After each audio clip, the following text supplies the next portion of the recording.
So this week's film, interesting film. This comes to us from Guy Ritchie, who is known for directing like movies for guys who love movies. Yeah, very that. With guys with very thick accents. Yes. Right. Very I mean, masculine. that's a very Guy Ritchie thing to do. Yes. I mean, 2000, he put out a film called Snatch. Maybe That's one the of, one I think of. Yeah, maybe one of Brad Pitt's best roles ever as a one-punch boxing phenom. Great soundtrack, oh, too. fantastic. And you're touching on several of the things that makes Guy Ritchie films Guy Ritchie films.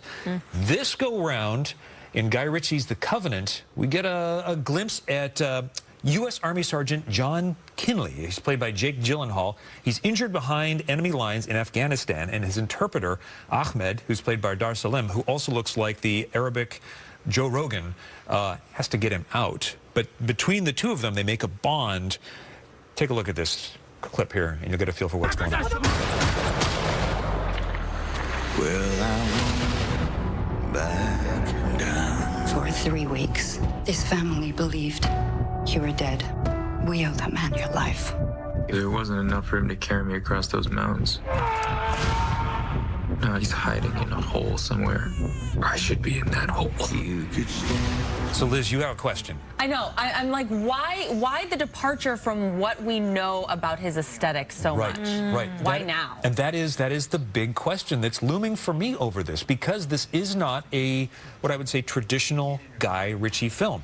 It has some of his signature moves in it. You see some of the same things that happen in all of his films, but in this one, he's taken a very American themed concept. For a Brit to be taking this on, it's a different stretch for him. I will say he pulls it off. And for what some have considered this to be a very rah-rah, sis-boom-ba-go army film, it really isn't that. I mean, what it is it's actually kind of a critical eye on how the U.S. government worked with Afghanistan to an extent. Because as we made, trying not to get political about this, but as we made the exit, we saw that there were a number of Afghanis who'd been promised things by the U.S. government, and that didn't necessarily get honored in those promises. But the bond between Gyllenhaal's character and Salim's character is something that is kept up in this film, and that makes this film particularly interesting. So this film, it's a war movie. What's also was challenging for me about this is because it's so recent to us. This has a very almost too soon. Sensitive. Sort of sensitive. Yeah, exactly. Yeah. And so that kind of sat with me a little bit odd, as in like, oh my gosh, this just happened.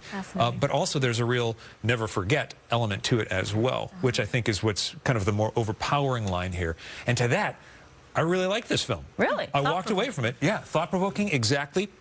This doesn't feature his super heavy rock and roll soundtrack. This doesn't feature a lot of that. This is just totally different. Right, but it does feature a good score nonetheless, which really touched me throughout as well. So I'm going to give this one a 3 popcorn rating. So we're coming in pretty strong with this for a Guy Ritchie film. Again, I like Guy Ritchie, and as a war movie, this is still it's a film about war.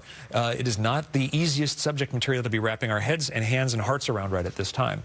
Also, to that end, it does run about 2 hours in length. It is rated R, so it's not for the kids. Yeah. But still, I think it's a solid performance. So. Sounds Great interesting. review. Yeah. Fascinating. All right. Adam, thank you. Good stuff. All right, let's get a look at our, are we doing the weather now? Yeah. Let's do it, guys. We are. Okay, let's go check for in it. with Abby and our weekend forecast.